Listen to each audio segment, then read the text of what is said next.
Hello friends, स्वागत है आपका आज की हमारी एक और नई वीडियो के साथ।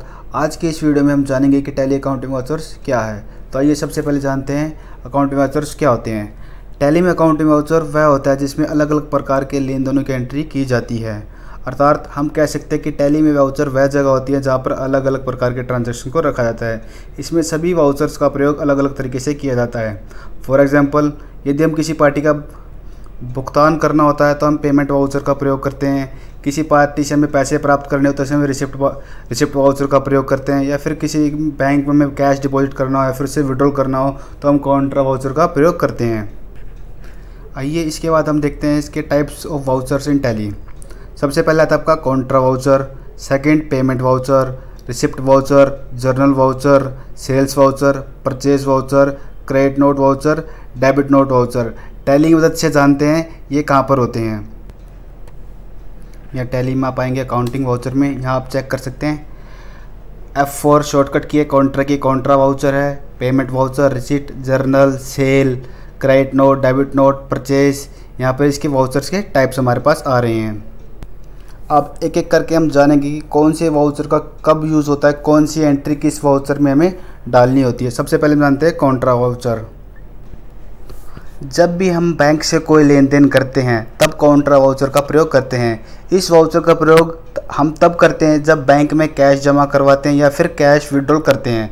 फंड को एक बैंक से दूसरे बैंक में ट्रांसफ़र करने पर कॉन्ट्रा वाउचर का प्रयोग किया जाता है। इस वाउचर का प्रयोग करने के लिए F4 की का यूज़ किया जाता है। जैसे कि हम चेक कर सकते हैं यहाँ पर अकाउंट में अगर हम बैंक में अपने कैश जमा करवा रहे हैं फिर निकाल रहे हैं तो कॉन्ट्रा वाउचर का यूज़ किया जाएगा। हमारे सेम अकाउंट हैं, एक अकाउंट हमारा PNB में, एक SBI में है, एक अकाउंट से दूसरे अकाउंट में हमारा फ़ंड ट्रांसफ़र किया है तो हम कॉन्ट्रा वाउचर का यूज़ करेंगे। यहाँ पे उसके एग्जांपल देख सकते हैं हम, cash deposit in bank, cash withdrawal from bank, bank to bank transfer. ये कॉन्ट्रा वाउचर के हमारे एग्जाम्पल थे। उसके बाद आता है हमारा पेमेंट वाउचर। पेमेंट वाउचर का प्रयोग हम तब करते हैं जब हमें किसी पार्टी को पेमेंट करना हो या फिर किसी प्रकार का खर्च का भुगतान करना हो, चाहे यह भुगतान कैश में हो या फिर बैंक के माध्यम से हो। इस वाउचर का प्रयोग किया जाता है। इस वाउचर को यूज़ करने के लिए हमें F की का प्रयोग करते हैं।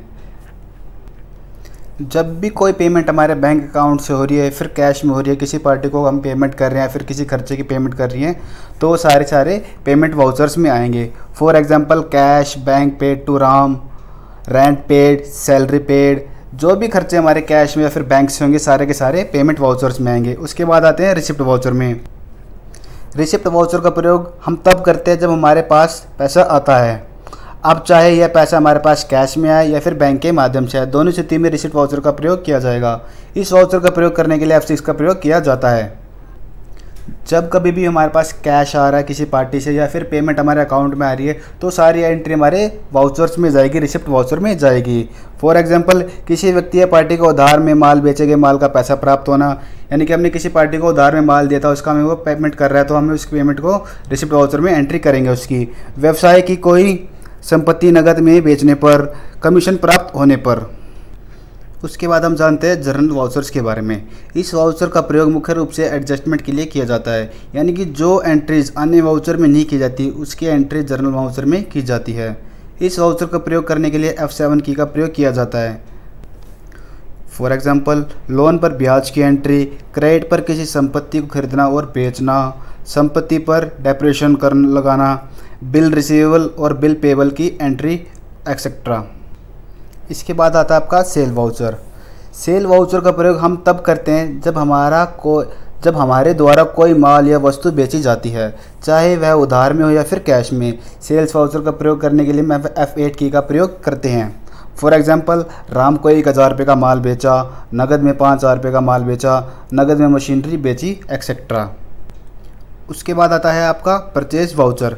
इस वाउचर का प्रयोग व्यवसाय में जो भी सामान या फिर गुड्स हम परचेज़ करते हैं, चाहे वह नकद में खरीदते हो या फिर उधार में, सभी लेन देन की एंट्रीज परचेज वाउचर में की जाएगी। इस वाउचर का प्रयोग करने के लिए F9 का प्रयोग किया जाता है। फॉर एग्जांपल, श्याम से नगद माल खरीदा, फर्नीचर खरीदा या फिर मशीनरी खरीदी, जो भी हम परचेज़ करेंगे वो हम परचेज़ की वाउचर में एंट्री करेंगे।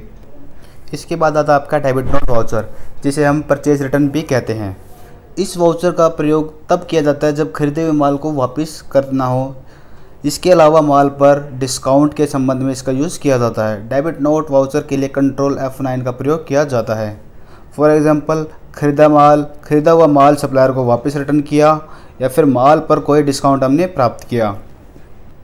लास्ट होता है आपका क्रेडिट नोट वाउचर, इसे हम सेल्स रिटर्न भी कहते हैं। इस वाउचर का प्रयोग हमारे द्वारा बेचे गए माल में कुछ या पूरा माल वापस रिटर्न हो जाता है, तो इस ट्रांजैक्शन की एंट्री क्रेडिट नोट वाउचर्स में की जाएगी। इसके अलावा यदि हम बेचे हुए माल पर डिस्काउंट देते हैं तो उसकी एंट्री भी इस वाउचर में की जाएगी। इस वाउचर का प्रयोग करने के लिए कंट्रोल प्लस F8 की का प्रयोग किया जाता है। फॉर एग्जांपल, बेचा हुआ माल वापस प्राप्त हुआ या बेचे हुए माल पर डिस्काउंट दिया। आइए अब हम इन टैली के टाइप्स के हम वाउचर्स के टाइप को टैली की मदद से समझते हैं। सबसे पहले हम आएंगे अकाउंटिंग वाउचर में। सबसे पहले हम कॉन्ट्रा एंट्री की आपको दिखाते हैं। सबसे पहले कॉन्ट्रा एंट्री करने के लिए यहाँ पे F4 प्रेस करेंगे या फिर आप कॉन्ट्रा पे आप क्लिक कर सकते हैं। यहाँ पे कॉन्ट्रा एंट्री करने के लिए यहाँ पे हम एग्जांपल लेते हैं। सपोज हमने बैंक से अपना कैश निकाला तो हमारा क्या होगा, cash account debit to bank account. यहाँ पर हमने PNB अकाउंट से निकाला है, PNB अकाउंट को हम क्रेडिट करेंगे। हमने 10,000 रुपये PNB अकाउंट से यहाँ पे निकाल लिए हैं। ये जिस तरीके से हमने निकाले हैं, जो चेक है, चेक की एंट्री डिटेल्स है, यहाँ पे चेक की हम डाल देंगे। उसके बाद यहाँ पे कैश हमारा डेबिट हो जाएगा 10,000 से। उसके बाद आते हैं हम पेमेंट्स पे F5 प्रेस करेंगे। पेमेंट में हमने किसी पार्टी को पेमेंट की है या फिर किसी खर्चे की पेमेंट की है। सपोज हमने सुरेश को पेमेंट करी है तो सुरेश को हम यहाँ पे डेबिट करेंगे। अगर हमने पेमेंट कैश से करी है तो कैश से होगी, नहीं तो बैंक से करी तो बैंक से होगी। यहाँ पे हम advance, against, reference number, new reference number जो भी हमारा उसके अंदर हम डाल सकते हैं। फिलहाल यहाँ पे अभी नॉन ओन अकाउंट रहने देते हैं। यहाँ पे हम इसे कैश से पेमेंट कर रहे हैं 1,000 रुपये की। ये हमारी पेमेंट्स की होगी। उसके बाद आता है आपका F6 यानी कि रिसिप्ट की एंट्री। आपके पास किसी से पैसे आया है जिसको आपने सेल की थी या फिर किसी भी चीज़ की आपके पास कमीशन, कोई भी हमारे पास पैसे आए हैं किसी फॉर्म में, चाहे बैंक में आए हो या फिर हमारे कैश में, वो रिसिप्ट में जाएगा। हमारे पास कैश आया, जैसे यहाँ पर जिस पार्टी से आपका कैश आया उसे हम यहाँ पे क्रेडिट करेंगे, कैश को डेबिट करेंगे। सपोज यहाँ पे हमारा इस पार्टी से कैश आया है, हमारे पास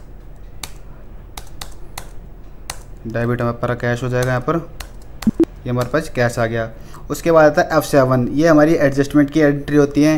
यहाँ पे हमें जैसे एडजस्टमेंट करने की डेप्रेशन लगाना, किसी चीज़ पे हमें डेप्रेशन लगाया, हमारा फिक्स सेट पे डेप्रेशन लगाया 1,000 रुपये का। यहाँ पे हमारा फिक्स सेट कम हो जाएगा।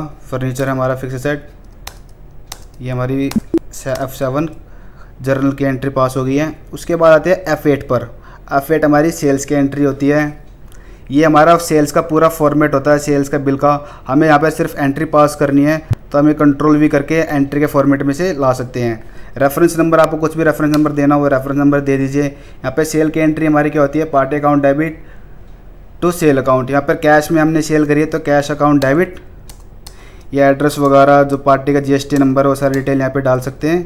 कैश में हमने सेल करी 1,000 रुपये की, सपोज पार्टी का हमें सेल अकाउंट की एंट्री, सेल की एंट्री होगी आपकी। उसके बाद आती है आपकी परचेज़ की एंट्री उसके बाद आती है आपकी परचेज़ की एंट्री। यहाँ पे हमने कैश में परचेज़ करी है, जो भी आपका इनवॉइस नंबर होगा यहाँ पे इनवॉइस नंबर डाल देंगे हम। यहाँ पे इनवॉइस नंबर 2 आपका, जो भी जिस डेट में आपने परचेज़ करी है वो डेट आ जाएगी। यहाँ पर आपकी परचेज़ में क्या होगा एंट्री हमारी, purchase account debit to cash account. यहाँ पर कैश अकाउंट क्रेडिट होगा। यहाँ पर सपोज हमने परचेज़ करी, यहाँ पर 100 रुपये की परचेज़ करी है, परचेज़ अकाउंट डेबिट, परचेज़ को यहाँ पर डेबिट कर देंगे। ये हमारी परचेज़ की एंट्री हो जाएगी। सेम इसी तरीके से डेबिट नोट की जो एंट्री होगी वो परचेज़ की एंट्री को हम रिवर्स कर देंगे, क्योंकि जो हमारा माल हमने खरीदा उसे वापस कर रहे हैं तो उसकी एंट्री रिवर्स हो जाएगी। ऐसे ही सेल रिटर्न की यानी कि क्रेडिट नोट की होगी, जो सेल की हमने एंट्री की उसकी रिवर्स एंट्री कर देंगे, वो क्रेडिट नोट की एंट्री हो जाएगी हमारे यहाँ पर। तो फ्रेंड्स, आज की वीडियो में इतना ही। आपका टैली से संबंधित या फिर इस वीडियो से कोई भी आपका रिलेटेड कोई भी क्वेश्चन हो तो आप हमें कमेंट डाउन करके लिख सकते हैं। अगर फ्रेंड्स आपको ये वीडियो अच्छी लगी हो तो प्लीज़ इसे लाइक करें, चैनल को सब्सक्राइब करें। Thank you.